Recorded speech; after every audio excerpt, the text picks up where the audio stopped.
And welcome once again to Community Viewpoint. Once again, I'm still your host, John Pawlak, speaking to you just before Christmas. And I want to show you my Christmas present again. There it is, if we don't see it later. But I'm very thankful for that. We have with us Butch Borasky, Nye County Commissioner and part-time Santa Claus with that on there. Yes.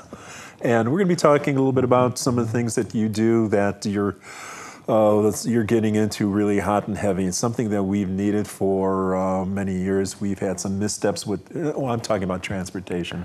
We're talking about bus service. Many of you that have been here a few years know we had a couple of missteps with bus services.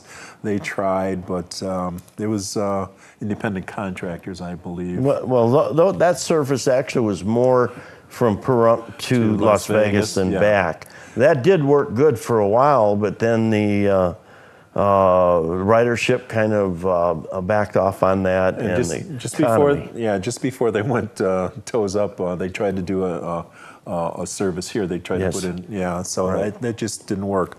We're trying to be more proactive and more logical. We're looking to the people in Nevada that are the professionals. We had a meeting just yesterday with this lovely lady, I can't remember her name, Phyllis, that might have been her.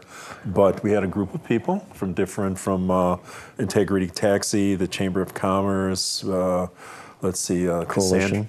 Cassandra was there from whatever that thing is with the home. For Nye County businesses. Incredible. Yes, incredible.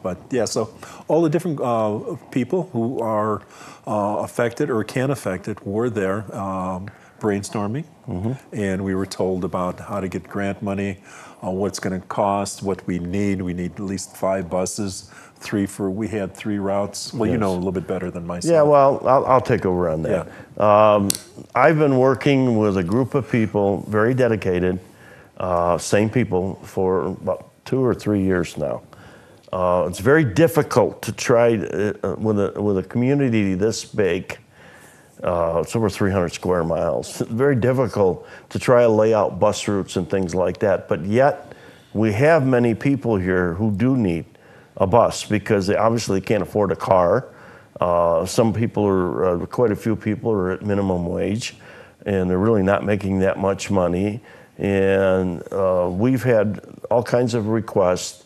We've done all kinds of studies, surveys. The state's been in here and did something back about 10 years ago.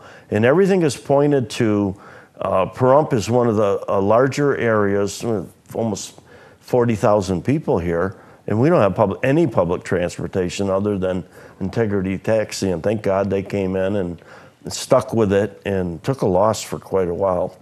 But we need more than that. And a bus service is going to be very difficult to make this all work, but there are grant funding out there available. There is grant funding available, but there's going to need to be somebody to be the sponsor, which is a tough one. More than likely, I think it might be the coalition, but I don't think the local governments have the funding right now to take this thing on. So we're looking at alternate ways to do that. There is a lot of state funding available for buses, operation, and everything else. We have 2 or 3 different contractors that are interested that would like to run it, but there again, I don't know. I didn't stay for the final meeting yesterday and early this morning, and we've had a 3-day program going, by the way, folks, that probably about 20 people have been working on trying to come up with what we wanted to apply for, what kind of grant we wanted to apply for, and how we want to do this. Again, many responses from the public. We had a community forum not too long ago, and the number one thing on there was what everybody was looking for was public transportation. So there are people here that think we should all do our own thing and walk or whatever, but it's not feasible. If you want a healthy community, you have to have certain things in place, and public transportation is one of them. And again, I don't want the government to pay for it. local government, town or the county. But there are ways to achieve this without that.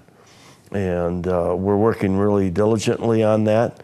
We have quite a few people working on the project, and it's coming closer and closer. It'll be at least a year. If we apply for it in February, it'll take probably a year to actually get it up and running. But we have had missed a lot of opportunities. A year ago down in Vegas, they were giving away buses like they were candy canes. Yes. And we missed it. They were paying 90%. We would only had to pay a 10% match. And it's a shame we lost that. But again, we've been lucky with RSVP jumping in and helping us out. And the gal that came down from Elko, she is just dynamite.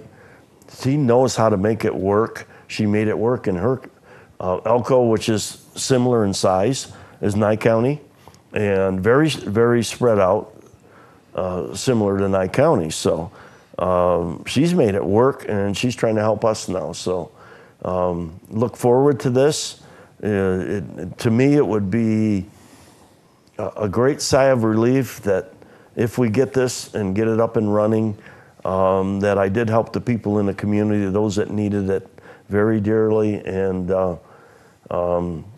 who knows, maybe I'll drive one of them buses myself someday just to help out and donate my time if I have to. As long as you wear your hat. Yeah. So yeah, we were talking about a center loop where all the businesses are, and then a northern and a southern a loop to bring the people in from those two areas. And I made mention too that make sure you have one of those bike racks on the front so you can take your bicycle, maybe ride it a mile or two to where the bus is, hook up your bike there and take it to wherever you need it. So that would help also. But like you said, this is really a spread out.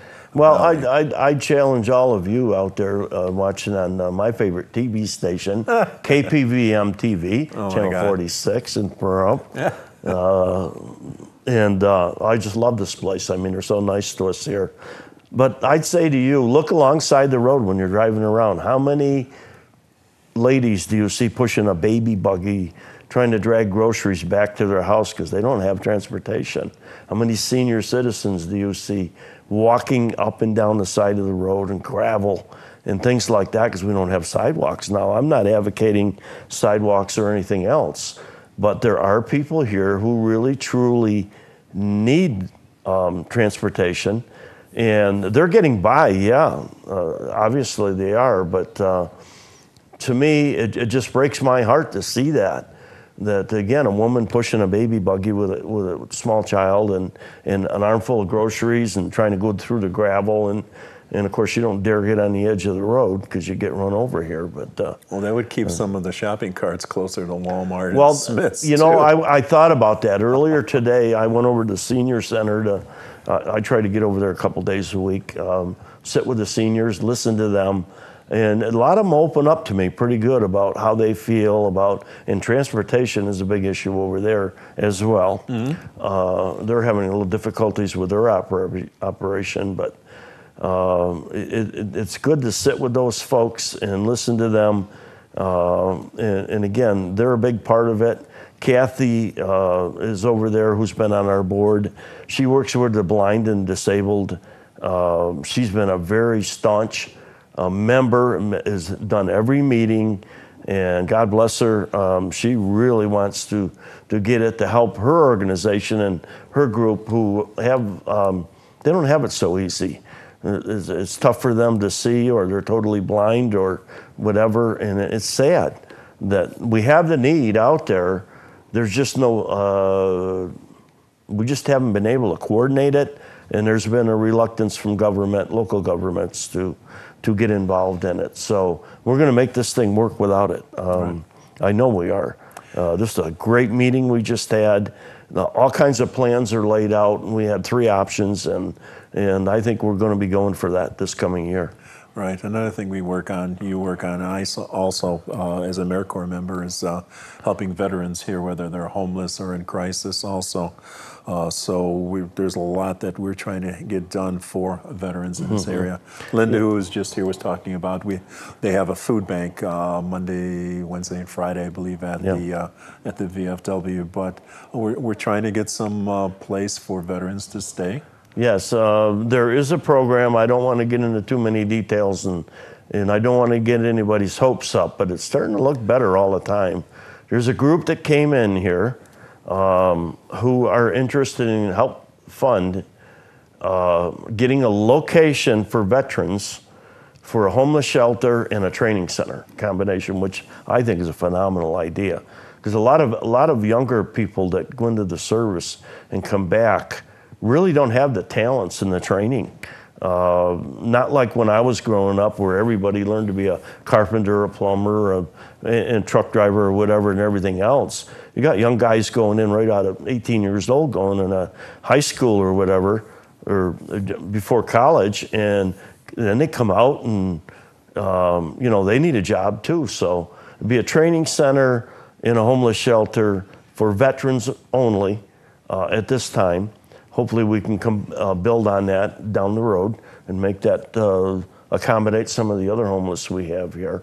But a great organization. I think they're trying to come up with the funding to buy a location, fix it up, or build a new location and help our veterans out. And I tell you, we got a lot of them. There's more than 20% of Nye County is veterans. It's amazing. And you're one of them. I'm one of them, yes. I'm one of the older ones. So, yeah, one of the old Vietnam veterans. But and there's so many of the new veterans too. Yeah. It's sad that we have to have so many of them, but we have conflicts and wars and stuff. And the aftermath is people coming back. They're either homeless or they're wounded and they can't get work. And so we have to take care of our wounded warriors. Yes. The people that come back. Through no fault of their own, they have these things that have happened to them. Well, I lost a very dear friend not too long ago, and he came back from Vietnam and just couldn't get it together, and his wife did everything she could, and it just hit him so hard that, you know what the name of it is, the... PTSD? Yeah, and it just got to him. And he's such a wonderful man, and it was such a wonderful couple. Yes. And they supported me since I started running for office. And he passed away recently, and it's sad. But those things happen.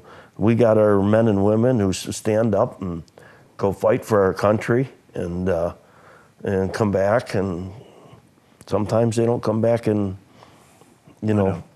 Well, thank you for that, Sharon. I know these people too. We're out of time. Thank you for that. Yep. I hate to leave you on a sad note, but we're doing what we can. Thank you for watching. We'll see you next week.